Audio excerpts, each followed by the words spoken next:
E neste momento vamos dar início ao primeiro debate do dia, que trará o tema geração de emprego. Chamamos o moderador do debate, senhor Jorge Lima. Jorge, que é ex-secretário especial do Ministério da Economia, empresário, presidente do Conselho da Brasil Export, tendo ocupado a presidência da BRF para a América Latina. Convidamos agora os debatedores, senhor Ricardo Patá. Convidamos também o doutor Marcos Sintra, professor titular da Escola de Administração de Empresas de São Paulo, da Fundação Getúlio Vargas. Também foi secretário especial da Receita Federal do Brasil em 2019. Convidamos também o senhor Bruno Dalcomo. Ele é secretário executivo do Ministério do Trabalho e Previdência.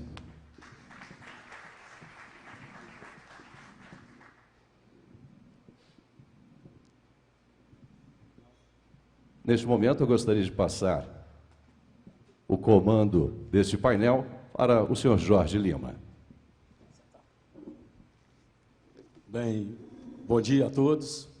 Parabéns mais uma vez ao Instituto, na figura do Nabil, da Marli, do Castilho, do João, do Conselho, que eu respeito muito, são um dos maiores incentivadores, um dos, porque eu vi nascer, então eu tenho como um filho também. Parabéns à Frente Parlamentar, que se cria. Deputada Paula, muito bom revê-la.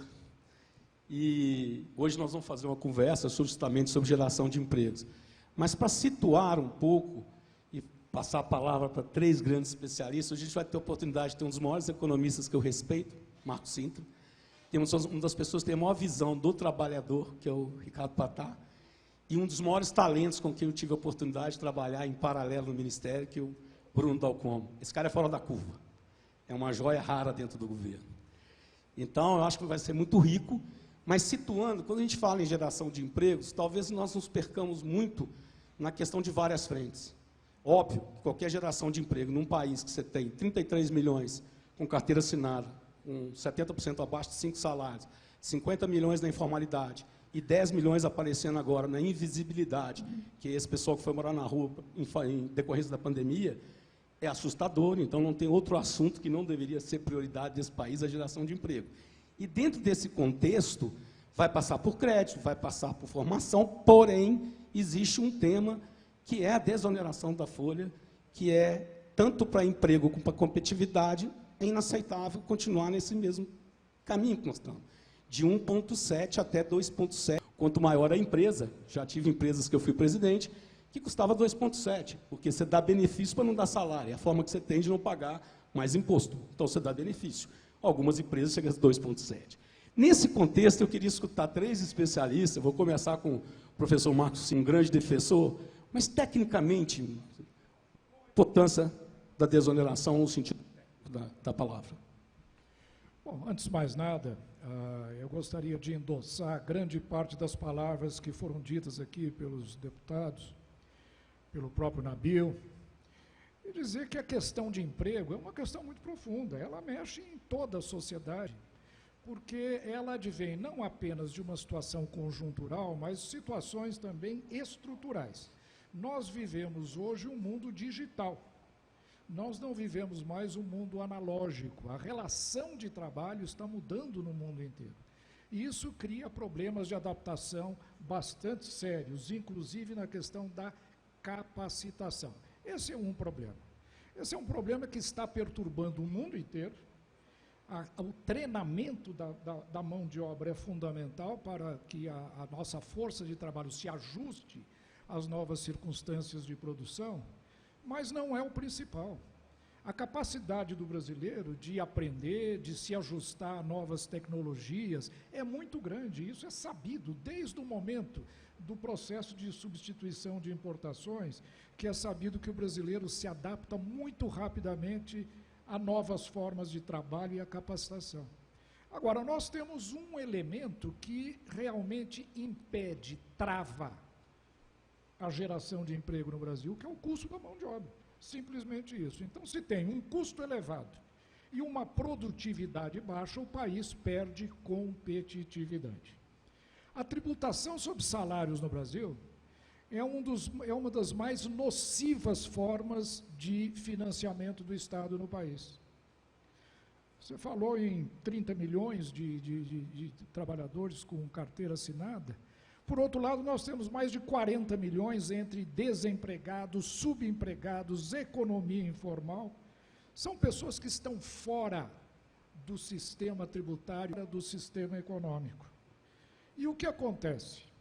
Nós temos 30% do PIB hoje fora do universo tributário. Isso faz com que a carga tributária brasileira, que é muito alta, chega a 33% do PIB, acabe incidindo potenciais contribuintes. Portanto, a carga tributária nossa, média, não é 33% do PIB, é 36%, e incidente sobre 70% daqueles que pagam impostos. Os outros 30% estão fora do universo tributário. E nós, além disso, tributamos, como poucos países no mundo, a geração de emprego.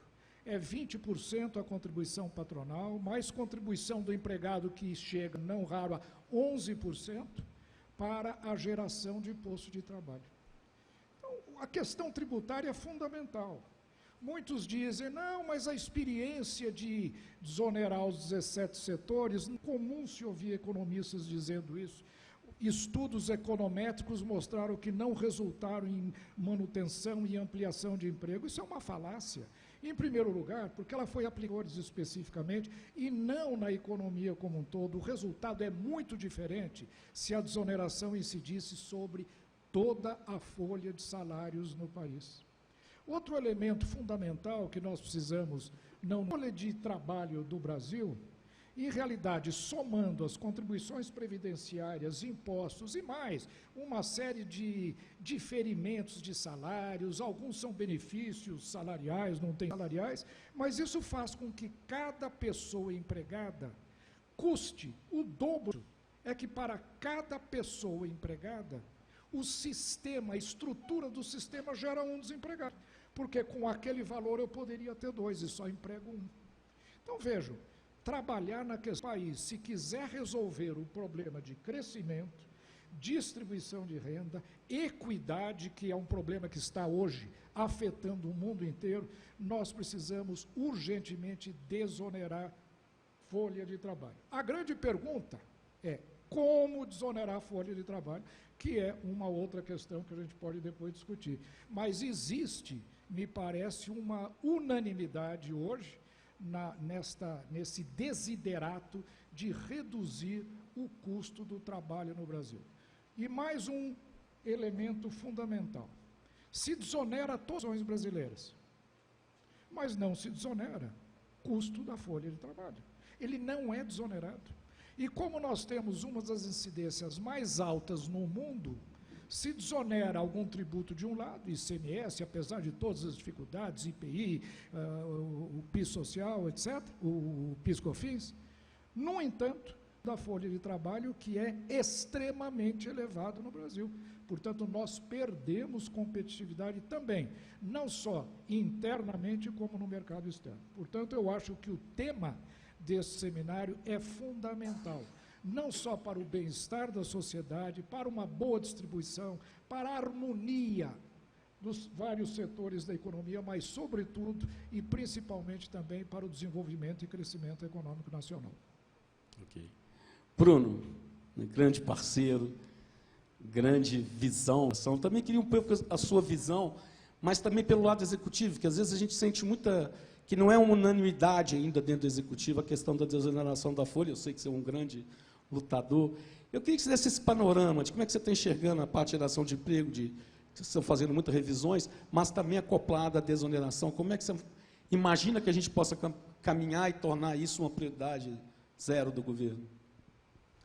Alô, alô. Bom dia a todos. Obrigado, Jorge. É um prazer estar aqui com vocês. Obrigado ao Instituto pelo convite. Realmente é uma grande oportunidade estar com um público tão seleto para discutir temas importantes para o país, né? Bom dia a todos. Ricardo Patá, nosso querido secretário Marcos Cintra.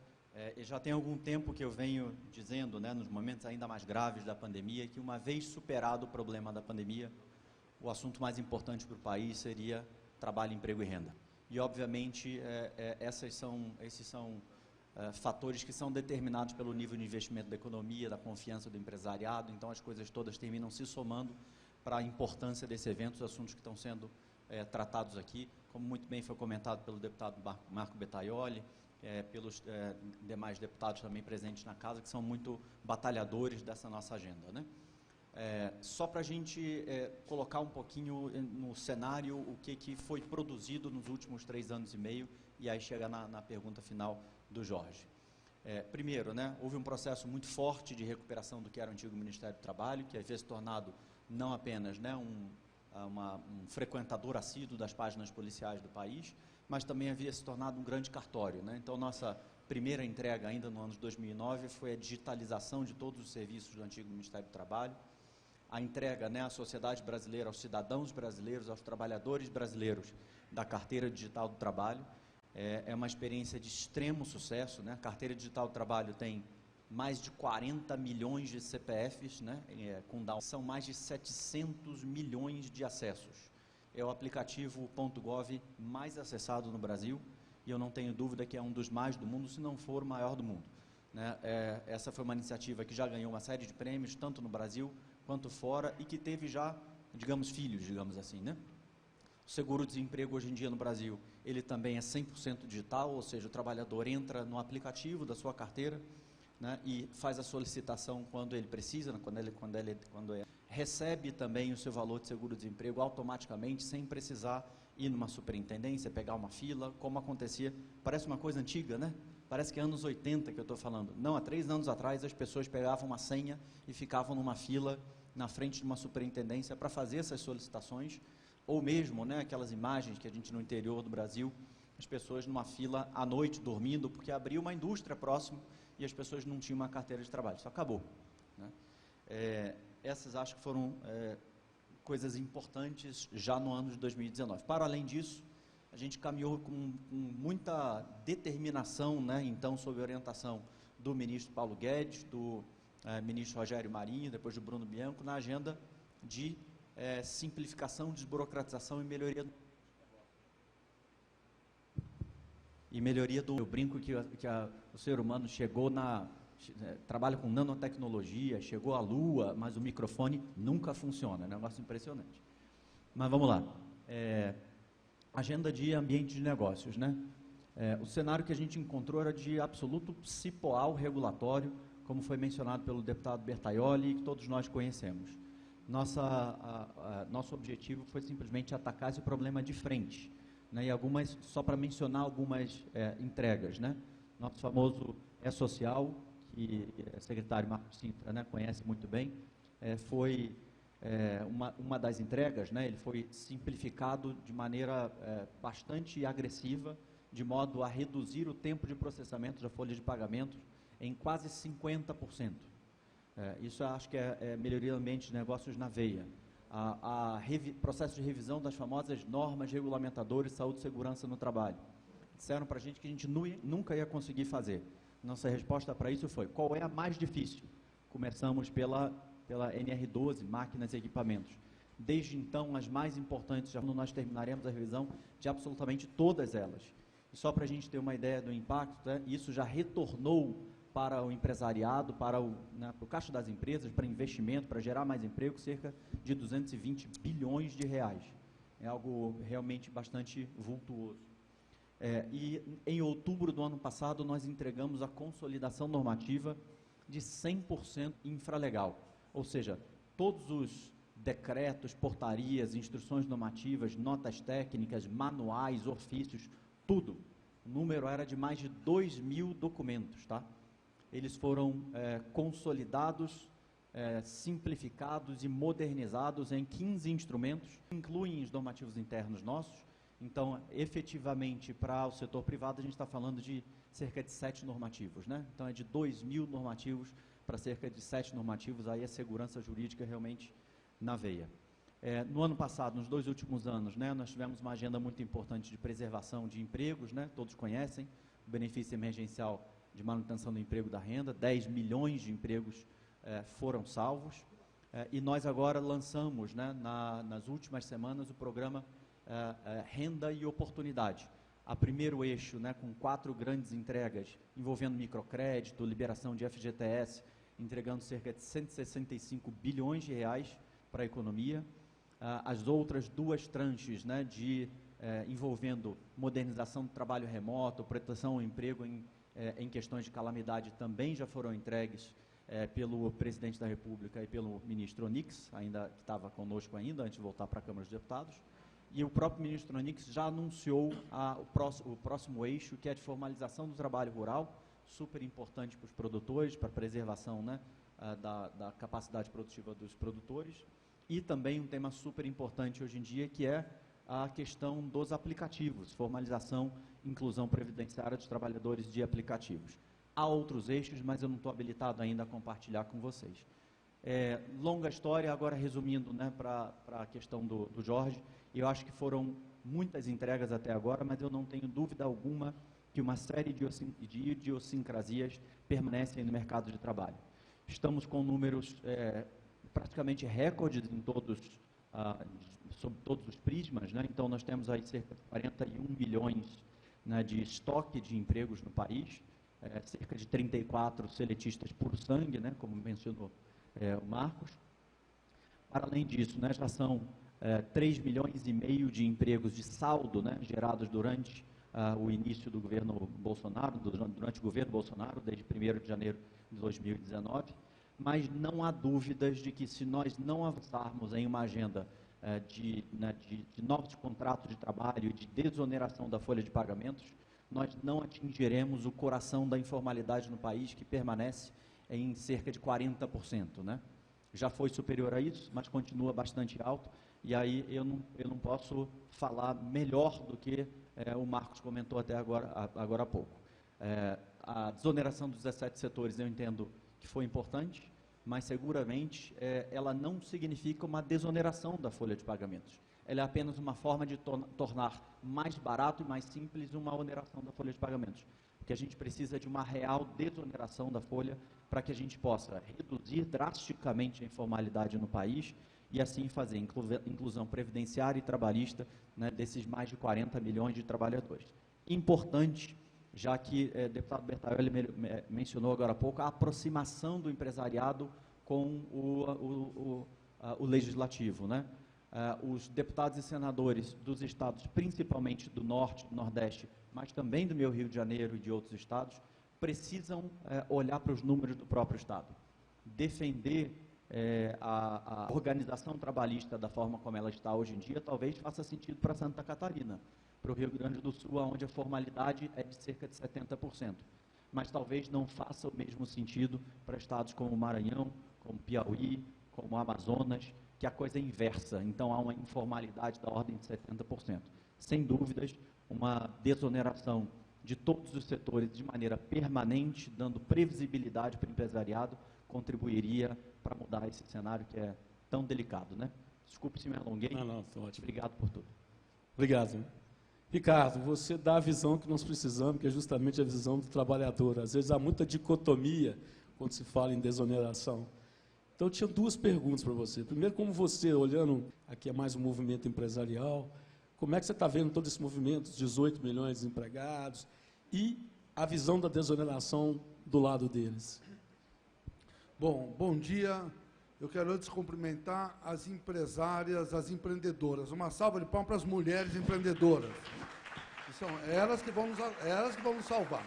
Meu amigo Jorge, professor Marcos Sintra, meu amigo Bruno, Nabil, parabéns aí por essa ação fundamental, que é o diálogo com a sociedade civil, o Poder Legislativo, e aqui eu falando em nome dos trabalhadores, que me orgulha profundamente.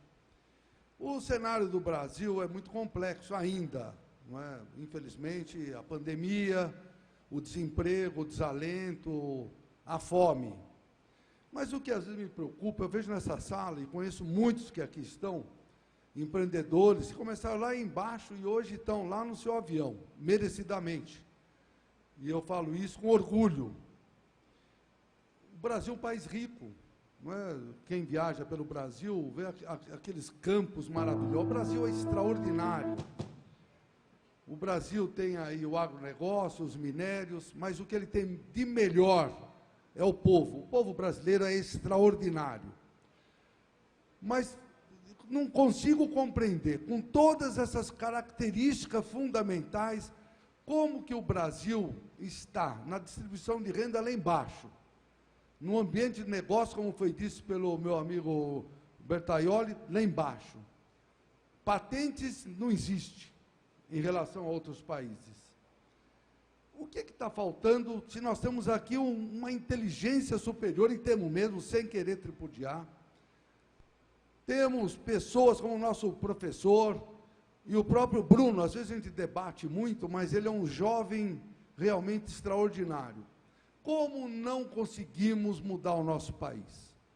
Eu acho que tem algumas questões aí, eu coloco alguns valores.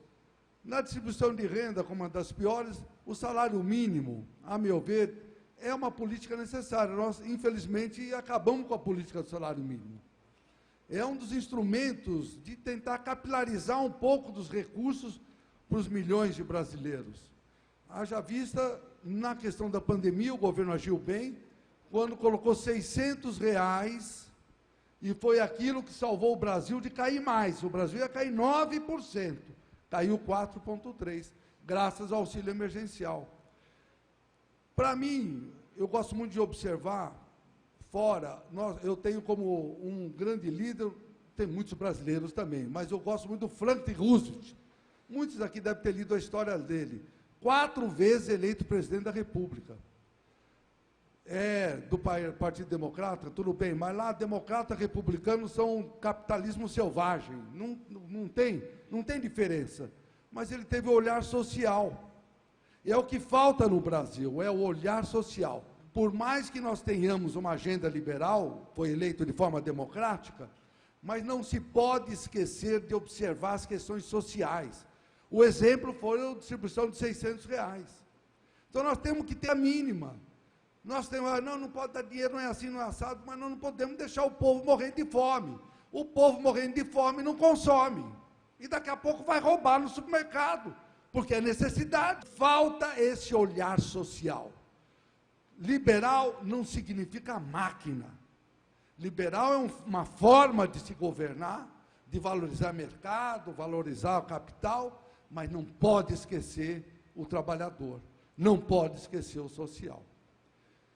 E nós estamos na 4ª Revolução Industrial e o 5G, e a pandemia nos mostrou muito isso. Hoje, muita gente ainda está no teletrabalho, home office, e os aplicativos que foi falado, aqui é uma das defesas que o GT mais faz de longa data, que nós temos uma representação grande dos tais de motoboys, que aí são considerados empreendedores, ganhando aí menos um salário mínimo e colocando a vida em risco dele e nossa. Quem mora em grandes cidades vê nos faróis, na contramão, e à noite sem até iluminação, esse pessoal para lá e para cá, para levar as mercadorias, levar o alimento e assim por diante. Então, o que falta, na realidade, é ter essa possibilidade efetiva de valorização do social. Não há dúvida, foi dito aqui, acho que o Nabil na fala, e é verdade, valorizando todos que aqui estão, que construíram, dão emprego e assim por diante, é verdade. Mas sem emprego não tem empresa. E sem trabalho decente não tem a compreensão de um Brasil decente e um país maravilhoso. Então, a nossa proposta está alinhada nessa questão da desoneração, não há dúvida, porque é um absurdo o custo que a empresa paga para o trabalhador e o pouco que o trabalhador recebe. É uma equação absurda. Então, nós temos que buscar massificar o emprego, a inclusão social, e que a empresa tenha a possibilidade efetiva de manter a sua empresa em pé, porque a empresa fechada não nos interessa. Nós queremos empresas sadias, empresas que tenham condições, inclusive, de distribuir o tal. Queremos isso, mas para isso, para nós construirmos, nós temos que ter essa compreensão do Brasil que nós queremos, que é um Brasil rico, mas é um povo pobre. Qual é o país que nós queremos? Essa é a primeira pergunta. E nós estamos ainda num momento de guerra lá fora, mas que nos atinge também, e as eleições que chegam, polarizadas como está, daqui a pouco o ódio vai ser expressado. Quem vota no Lula é da esquerda total, quem vota no Bolsonaro é direita total. E o Brasil, infelizmente, perdeu a oportunidade de criar a terceira via, que é a via equilibrada, que com certeza absoluta seria aquela que a maioria gostaria, mas não, infelizmente nós não temos, acho que nós não temos tempo. Mas a questão não é política, a questão é social. E também do ponto de vista da qualificação e capacitação.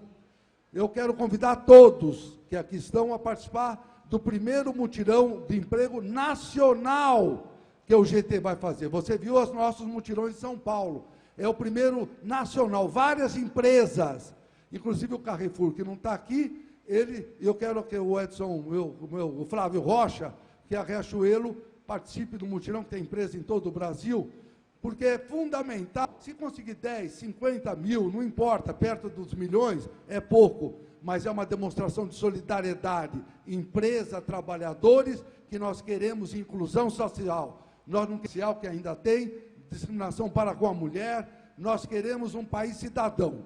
Temos, por exemplo, as obras paradas. É uma das questões. Por que não se coloca aí essas obras porque quantos empregos seriam gerados com essas obras paradas e quanta riqueza seria gerada no nosso país? Eu tenho certeza que todos que estão aqui, inclusive eu que represento os trabalhadores, queremos a mesma coisa. Um país de distribuição de renda, um país de igualdade de oportunidade, um país cidadão. E a qualificação profissional, a meu ver, é um dos temas mais valiosos e necessários. E todos nós temos que ir nessa. E desoneração da folha. Estou aqui para falar isso. Viva a desoneração da folha! Bem, pelo menos temos um ponto em comum. Os três, ou nós quatro, né, somos defesa da cadeia empresarial do Brasil. Diz. Eu gostaria de deixar 3 minutos, porque às vezes nós escutamos uns aos outros, e aí surge sempre uma questão de colocação de um. Então, para encerrar, eu queria dar 3 minutos, palavra livre, à vontade, para dizer o que vocês pensam e acham. Eu quero ser muito breve, até porque nós precisamos passar da fase de diagnósticos para a fase de realizações, né? E eu acho que esse encontro hoje aqui está sendo histórico, porque é a primeira vez que eu vejo um grupo de empresários representativos, importantes, de todos os setores da economia, abertamente terem a coragem de propor uma solução. Uma solução que até hoje vem sendo escondida, é dita de maneira envergonhada e é objeto de um enorme preconceito. E você fez essa pergunta quando me suscitou aqui a minha primeira fala. E eu respondi, como é que nós vamos desonerar a folha? Todo mundo é a favor de desoneração de folha. Agora, como fazer isso? Eu digo que é histórico porque é a primeira vez que vocês apresentam uma solução concreta. Existe uma única maneira de desonerar a folha. Há 30 anos, eu e o Flávio, desde 1992, vimos discutindo a ideia do imposto único, a ideia de uma tributação sobre movimentação financeira, como um imposto moderno, digital, consentâneo com o mundo que cresce exponencialmente, não é mais aquele mundo da economia industrial do século passado, e a única forma de nós modernizarmos o nosso sistema tributário é através da implantação de um tributo sobre movimentação financeira. Você fala, Patá, que a nossa distribuição de renda é péssima, e é muito ruim mesmo. É lógico, se o patrão paga 100 e o funcionário leva 50 para casa, a distribuição de renda é muito ruim. O que aconteceria se esses 100 fossem transformados em salários? Automaticamente melhoraria a distribuição de renda. Então, a cunha fiscal é uma das grandes responsáveis pela má distribuição de renda no Brasil. Temos que acabar com essa cunha fiscal. Não adianta desonerar 17 setores, temos que desonerar todos os setores, porque em termos de equilíbrio geral, isso favorece a indústria, favorece o comércio, favorece a agricultura, favorece, enfim, a toda a economia. Aí sim, o impacto seria importante em termos de emprego e, sobretudo, em termos de custo. E eu diria mais o seguinte, é uma aventura nós termos uma tributação financeira, mas nós já tivemos um durante 12 anos. E eu digo com toda certeza de não estar errado, foi o melhor imposto que nós já tivemos. Eu sei que é um número maldito, que é um nome maldito, não se pode falar em CPMF, isso é um preconceito, e oriundo de todo um debate político em torno dele, mas é um tributo que foi criado, funcionou durante 12 anos, E não deixou, ministro Jobim, não deixou um único acesso no Poder Judiciário em tramitação, e a CPMF funcionou durante 12 anos no Brasil. Quando eu estive na Receita Federal, durante o funcionamento da CPMF, me foi informado, havia um único auditor fiscal responsável pelo acompanhamento da CPMF. Por quê? Era um tributo simples, barato, econômico, e a maior vantagem de tudo, é um tributo que alcança a todos. Eu disse aos senhores aqui no começo, um tributo sobre movimentação financeira, ele incide sobre 100% dos contribuintes, ele dilui a carga tributária hoje excessivamente elevada para todos os pagadores de impostos, que hoje não cumprem com as suas obrigações. Eu falei da informalidade, falei da sonegação, falei da evasão, mas nós temos, infelizmente, um outro setor que está ganhando corpo na economia brasileira, que é o crime organizado, e que está se tornando uma potência econômica, controlando atividades de droga, de prostituição, de tráfico de armas, de contrabando e, sobretudo, tomando conta de comunidades inteiras que são as milícias. Comunidades de centenas de milhares de habitantes são comandadas por milícias que não pagam impostos, que estão na absoluta informalidade e na ilegalidade. Que imposto alcança esse segmento? Nenhum. Apenas o tributo sobre a movimentação financeira alcança a todos. E eu queria dizer mais ainda. A desoneração de folha, ela não deve desonerar só a incidência patronal, não. Por que fazer com que o trabalhador contribua até 11% do seu salário para a Previdência Social? A única forma de financiar a Seguridade Social, e eu estou disposto a discutir isso com quem quiser, é através de um tributo sobre movimentação financeira.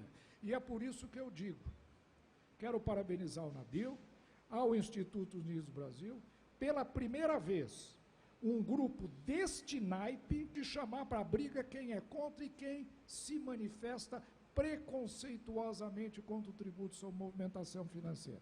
Parabéns, Nabil, pela coragem. Vamos iniciar um debate e temos certeza que nós vamos conseguir isso.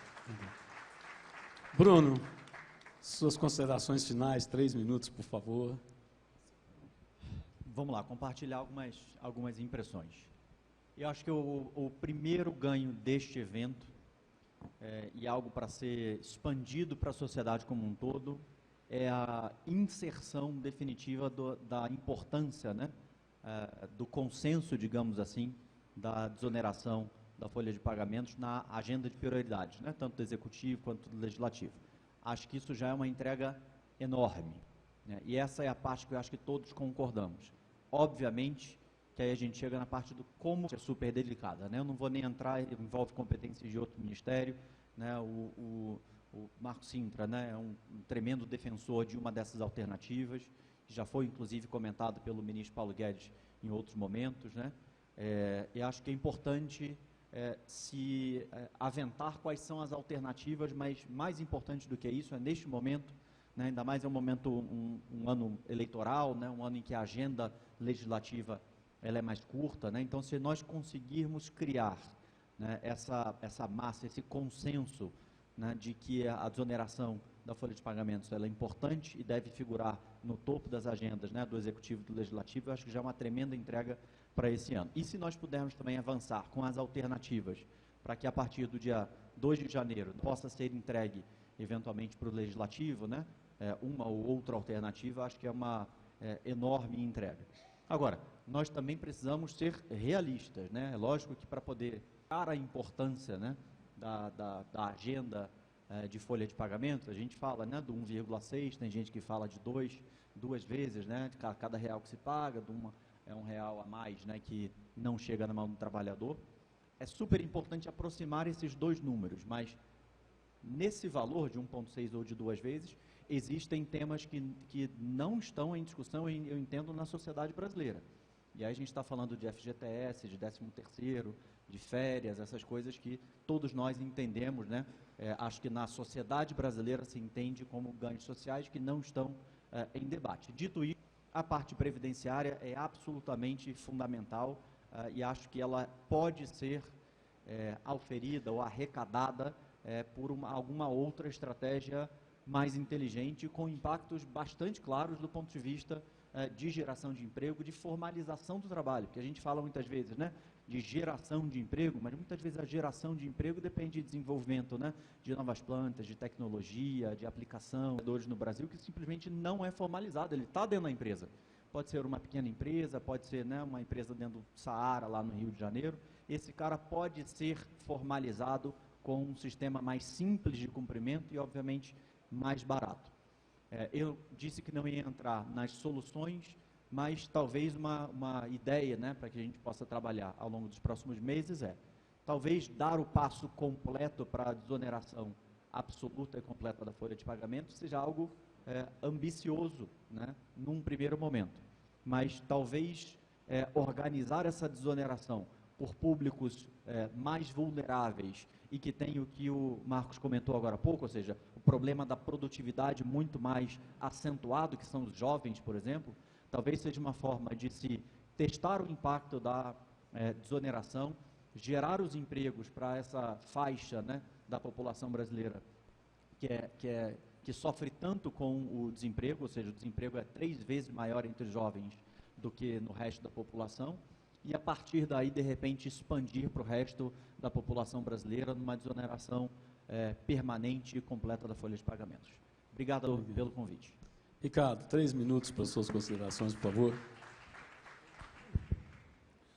Bom, o tema é geração de emprego. A desoneração talvez seja um daqueles caminhos. Só que, quando nós falamos de desoneração, ela tem que estar aliada a uma reforma tributária.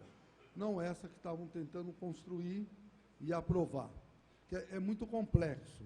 Mas se nós iniciarmos um processo e demonstrarmos a nossa capacidade de solidariedade entre capital e trabalho e utilizar o legislativo, porque o legislativo, na realidade, eles foram eleitos, e muito bem eleitos, para que possam construir o Brasil que nós queremos e sonhamos, né, que é um Brasil de distribuição de renda, um Brasil de emprego e assim por diante.